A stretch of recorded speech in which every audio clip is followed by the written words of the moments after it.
Assalamualaikum warahmatullahi wabarakatuh. Perkenalkan, nama saya Masnia Natasha Putri, NIM 1930502108, dosen pengampu Ibu Indah Puwarsi, Magister Sains, Magister Psikologi Terapan, dan Psikologi. Baiklah, tujuan saya membuat video ini untuk memenuhi tugas ujian akhir semester mata kuliah Kesehatan Mental. Baiklah, di sini saya akan menjelaskan tentang gangguan kesehatan mental, dan di sini saya mengambil gangguan skizofrenia. Di sini saya akan menjelaskan sedikit tentang gangguan skizofrenia. Baiklah, buat teman-teman yang menyaksikan video saya harap ini dapat bermanfaat buat kalian dan menambahkan wawasan pada kalian. Buat teman-teman, selamat menyaksikan.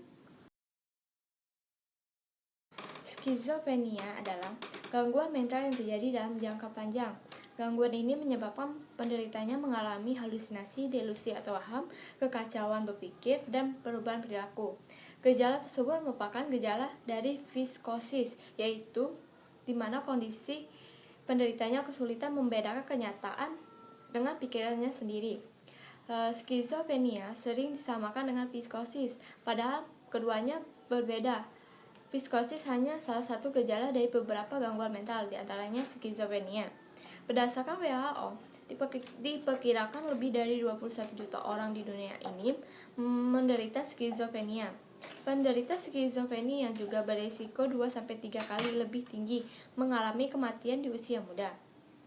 Di samping itu, setelah penderita skizofrenia, diketahui juga menderita gangguan mental lain, seperti penyalahgunaan nafsa, depresi, dan gangguan kecemasan.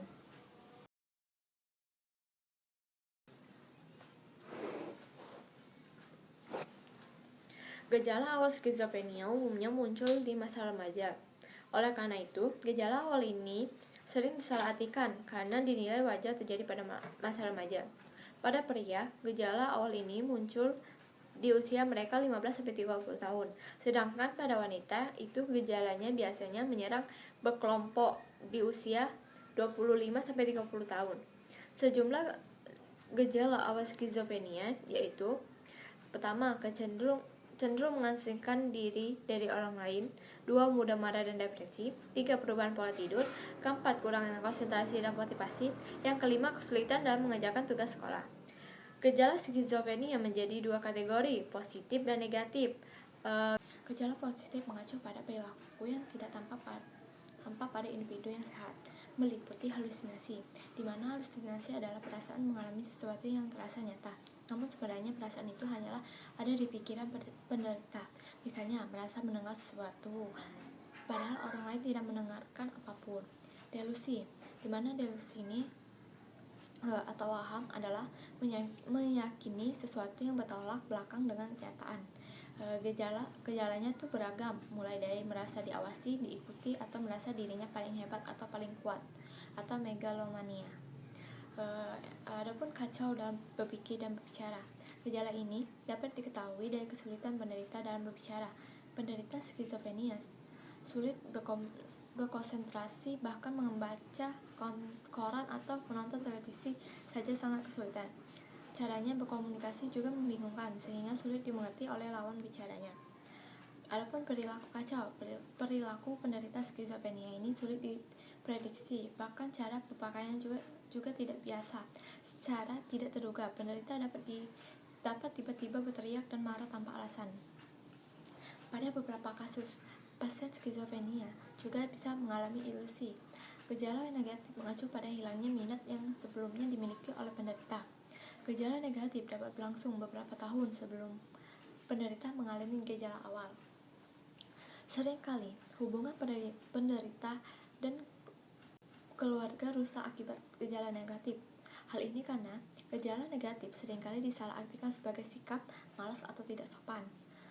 Gejala negatif umumnya muncul bertahap dan membuat seiring waktu, diantaranya adalah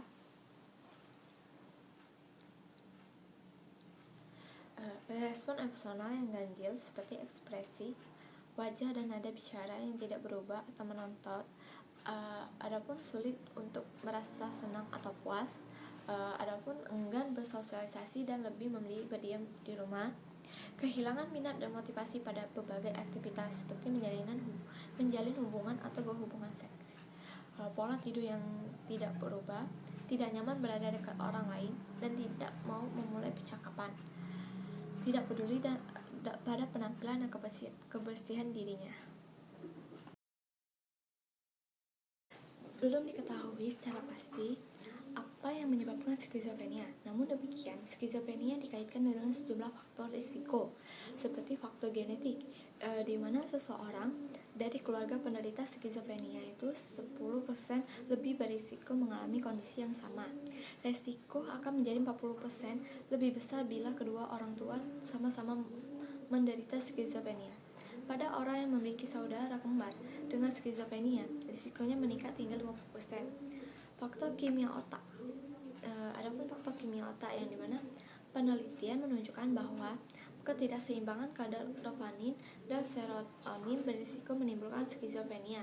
Dopamin dan serotonin adalah bagian dari neurotransmitter zat kimia yang berfungsi untuk mengirim sinyal antara sel-sel otak. Telah diketahui juga terdapat perbedaan struktur dan fungsi otak pada penderita skizofrenia. Sejumlah perbedaan tersebut antara lain yaitu koneksi antar sel-sel yang lebih sedikit, yang kedua ukuran lobus temporalis yang lebih kecil. Lobus temporalis adalah bagian otak yang terkait dengan ingatan. Adapun yang ketiga, ukuran vertikal otak yang lebih besar, yang dimana vertikal adalah bagian di dalam otak yang berisi cairan. Adapun yang keempat itu komplikasi kehamilan dan persalinan. Sejumlah kondisi yang pada masa kehamilan diduga berisiko menyebabkan skizofrenia pada anak yang dilahirkan. Di antaranya adalah kekurangan nutrisi, paparan racun atau virus, preeklampsia, diabetes, serta pendarahan dalam masa kehamilan. Komplikasi saat persalinan juga berisiko menyebabkan skizofrenia pada anak, misalnya berkurang oksigen saat dilahirkan atau asfiksia, berat badan lahir rendah, dan lahirnya prematur. Adapun beberapa faktor resiko lainnya adalah meningkatnya sistem kekebalan tubuh akibat penyakit autoimun dan peradangan. Adapun cedera otak akibat jatuh atau kecelakaan, termasuk yang terjadi di masa kecil. Adapun infeksi virus, terutama virus influenza dan polio. Selain jumlah faktor risiko di atas adalah disebutkan faktor pemicu skizofrenia pada orang yang dengan faktor-faktor yang telah disebutkan di atas. Stres merupakan faktor psikologi paling utama yang memicu timbulnya skizofrenia. Stres bisa terjadi pada perceraian, kehilangan pekerjaan atau tempat tinggal, dan ditinggali orang yang cintai. Pelecehan seksual atau kekerasan fisik dan emosional juga dapat menyebabkan stres. Penyalahgunaan nafza seperti kokain, ganja, dan amfetamin juga dapat menunjukkan skizofrenia pada orang yang faktor risikonya di atas. Penelitian menunjukkan pemacu ganja berisiko 4 kali lipat lebih tinggi untuk mengalami skizofrenia. Untuk mendiagnosis skizofrenia digunakan sejumlah kriteria berikut. Yang pertama, pasien mengalami minimal 2 dari jumlah gejala berikut. Adapun gejala delusi atau waham, gejala halusinasi, gejala bicara kacau, gejala perilaku kacau, adapun gejala negatif. Setidaknya 1 dari 2 gejala yang harus ada adalah delusi atau halusinasi dan kacau dalam bicara. Yang kedua yaitu gejala di atas harus dialami pasien setidaknya selama 6 bulan dan juga pekerjaan serta kehidupan sosialisasi terganggu. Yang ketiga yaitu gejala di atas bukan disebabkan oleh kondisi gangguan mental lain seperti gangguan bipolar atau penyalahgunaan nafza. Komplikasi skizofrenia yang dibiarkan tidak tertangani dapat memicu sejumlah komplikasi serius seperti berpikir dan mencoba untuk membunuh diri, depresi, fobia, melukai dirinya sendiri, penyalahgunaan nafza dan kekacauan alkohol, perilaku agresif dan gaduh gelisah. Penderita skizofrenia juga dapat bermasalah dan berhubungan dengan keluarga dan lingkungan sekitarnya, sehingga dia memilih untuk mengisolasikan diri. Saat ini belum ada obat untuk menangani skizofrenia. Metode pengobatan yang dilakukan hanya sebatas mengendalikan dan mengurangi gejala pada pasien. Adapun beberapa metode pengobatan tersebut adalah yang pertama itu adalah obat-obatan yang untuk menangani halusinasi dan delusi. Dokter akan meresepkan antipsikotik dalam dosis seminimal mungkin. Antipsikotik bekerja dengan menghambat efek dopamin dan serotonin dalam otak. Pasien harus tetap mengonsumsi antipsikotik untuk seumur hidupnya. Meskipun gejala itu udah membaik, tetapi tetap meminum obat yang telah diberikan oleh dokter dalam bentuk tablet atau suntik. Bentuk yang diberikan tergantung pada kemauan pasien untuk diobati. Pada pasien yang mudah diatur, dokter akan memberikan antipsikotik dengan bentuk tablet. Tetapi antipsikotik buat orang yang tidak susah untuk diberikan obat, maka itu dia akan diberikan suntik. Pesan dan kesan saya yaitu saya berharap masyarakat bisa berperan aktif untuk mendukung orang yang terkena skizofrenia. Tidak hanya melihat dari sisi negatifnya saja, tapi lihat dari sisi positifnya. Hargailah orang yang terkena skizofrenia sebagai manusia dan bantu dia untuk mempermudah penyembuhannya. Dan buat keluarganya jangan lupa untuk memberikan dukungan kepadanya karena dia butuh pendukung dari orang-orang yang ada di sekitarnya.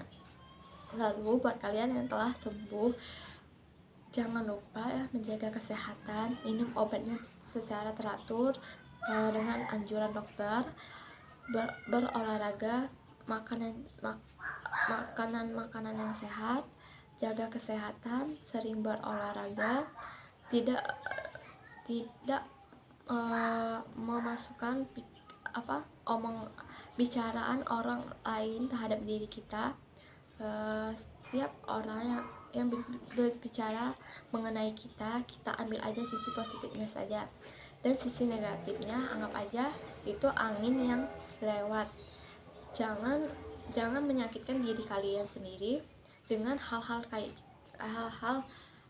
seperti itu.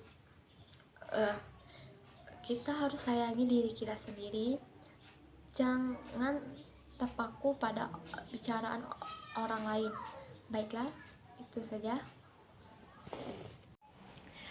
Baiklah, itulah penjelasan saya tentang skizofrenia. Apabila ada salah kata atau ucapan, saya mohon maaf. Semoga itu dapat membantu kalian dan bermanfaat bagi kalian. Dan terima kasih buat teman-teman udah menonton video saya. Saya akhiri. Wassalamualaikum warahmatullahi wabarakatuh.